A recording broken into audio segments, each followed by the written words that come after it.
ஒரு பெண்ணின் அதிகபட்ச ஆசை தனக்குள் இருக்கும் சிறிய ஆசையை அன்பினால் நிறைவேற்றும் ஒரு ஆண் கிடைப்பது மட்டுமேங்க. பெற்றோரின் சொல் கேட்டு திருந்தாமல் பெற்றோர் ஆன பின் திருந்தியவர்கள் அதிகங்க. நீங்கள் 20 முதல் 30 வயது வரை வீணாக்கும் ஒவ்வொரு வினாடியும் உங்களை வாழ்நாள் முழுக்க வருந்த வைக்குங்க. எப்படி போனால் என்ன என எண்ணுபவர்களை விட தன்னால் வருந்திவிடக்கூடாதே என நினைப்போர்தான் இங்கு அதிகமாக வருத்தத்திற்கு ஆளாகின்றனருங்க. நமது எண்ணம்தான் நமக்கு முதல் பயமேங்க. என்ன நடக்குமோ என்று பயப்படுவதை விட நடப்பது நடக்கட்டும் என்று தைரியத்தோடு இருந்தால் நடப்பது அனைத்தும் நல்லதாகவே நடக்குங்க. மனிதனின் வாழ்க்கை மிகவும் கடினமானது தாங்க. ஆனால் அழகானது என கற்பனை செய்து கொண்டு வாழ்க்கையை கடக்கும் அற்புதமான சக்தி மனிதனுக்கு மட்டுமே உண்டுங்க. தவறாக புரிந்து கொண்டவர்களிடம் உங்களை பற்றி புரிய வைக்க போராடி கொண்டிருக்காதீர்கள்.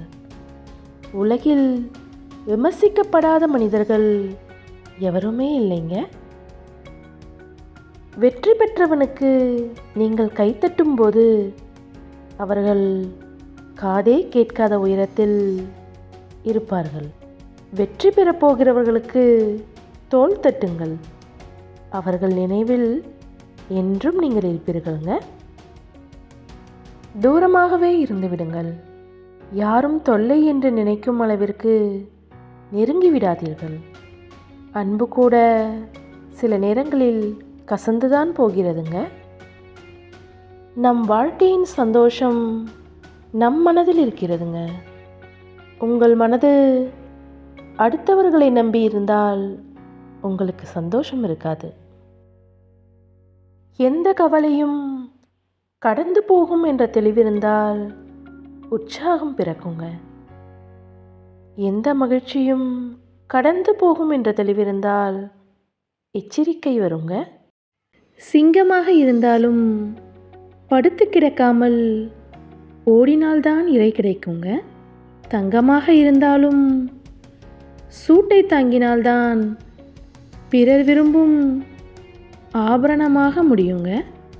ஓடாமல் போராடாமல் இங்கு எதுவும் கிடைக்காதுங்க. ஆசையை தூண்டிவிட்ட மனதுதான் தவறுக்கு பிறகு தத்துவம் சொல்லுங்க. கடந்து போன காலங்கள் கவலையோடு கடந்தால் என்னங்க, கடக்கப் போகின்ற காலங்களை புன்னகையோடு கடக்கலாமே. மாற்றுவதும் மாறாமல் இருப்பதும் நம் கையில்தான் இருக்கிறது. நீங்கள் எப்போது மிக சரியாக இருக்கிறீர்களோ அப்போதுதான் இந்த உலகம் உங்களை அதிகமாக குறை சொல்லுங்க. நீங்கள் எப்போதெல்லாம் அதிகமாக அவமானம் மற்றும் ஏமாற்றப்படுகிறீர்களோ அந்த நிமிடங்கள்தான் உங்களை உருவாக்குகிறது என்று அர்த்தங்க. நம்மை அவமானப்படுத்தும் போது அந்த நொடியில் வாழ்க்கை வெறுத்தாலும் அடுத்த நொடியிலிருந்துதான் நம் வாழ்க்கையே ஆரம்பமாகிறதுங்க. நீங்கள் காகிதத்தின் உருவம் என்றால் கசங்கும் குப்பையாக இல்லாமல் புத்தகமாக இருந்து விடுங்கள். காலம் மாறினாலும் கருத்து மாறாத காவியமாய். அன்பானவர்களுக்கு ஒரே ஒரு அடையாளம் தாங்க. மற்றவர்களை விட கொஞ்சம் கூடுதலாய் காயப்படுத்துவார்களுங்க. சிறு புன்னகையுடன் நல்லா இருக்கேன்னு நகர்ந்து விடுங்கள். யாருக்கும் உங்கள் கதை கேட்க நேரம் இல்லைங்க. நீங்கள் இவ்வளவுதான் என எண்ணிவிடாதீர்கள். இன்னும் எவ்வளவு என்பதை கண்டுபிடியுங்கள். இதுவரை நடந்ததை யோசிப்பதை விட இனி எப்படி நடக்க வேண்டும் என யோசிப்பவர்களே வாழ தெரிந்தவர்கள்ங்க. பிடித்ததை தொலைத்தால் கிடைத்ததை பிடித்து கொள்ளுங்கள். அது வாழ்க்கை தந்த இன்னொரு வாய்ப்பு என்பதை நினைவில் கொள்ளுங்கள். அதிகம் பேசி திகட்டி விடாதீர்கள். சிலரால் ஒதுக்கப்படுவீர்கள், சிலரால் மட்டம் தட்டப்படுவீர்கள். இவ்வளவு அன்பு வைக்கும் அளவிற்கு நம்மிடம் என்ன இருக்கிறது என்று யோசிக்க வைக்கும் ஒருவரை உங்கள் வாழ்க்கையில் சந்தித்திருந்தால் உண்மையாகவே நீங்கள் அதிர்ஷ்டசாலிதாங்க. வாழ்க்கையில் என்ன நடந்தாலும் உடைந்து போகாதீர்கள். உங்களை உடைப்பதற்கு ஒரு தருணம் உண்டென்றால் உங்களை உருவாக்குவதற்கும் பல தருணங்கள் காத்திருக்குங்க.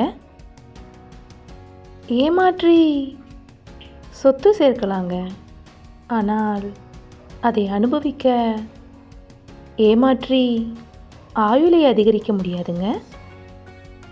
உருவம் என்பது பெற்றோர் நமக்கு கொடுத்த அடையாளங்க. ஒழுக்கம் என்பது நமது அடையாளத்திற்கு நாம் கொடுக்கும் உருவங்க. கோபம் ஏற்படும் போதெல்லாம் அதை அடக்கி ஆள கற்றுக்கொள்ளுங்கள். கோபம் என்பது பிறரால் ஏற்படும் குணம்தானே தவிர உங்களின் பிறவி குணம் அல்லங்க. படுத்து கிடப்பவனுக்கு பகல் கூட இரவுதாங்க. எழுந்து உழைப்பவனுக்கு திசையெல்லாம் கிழக்குதாங்க. மற்றவர்களின் பார்வையில் என்னவாக இருக்கிறோம் என்பதெல்லாம் முக்கியமே இல்லைங்க. நம்மை பற்றி நாம் என்னவாக மதிப்பிடுகிறோம் என்பதில்தான் நம் பலமே அடங்கியிருக்கிறதுங்க. நன்றி.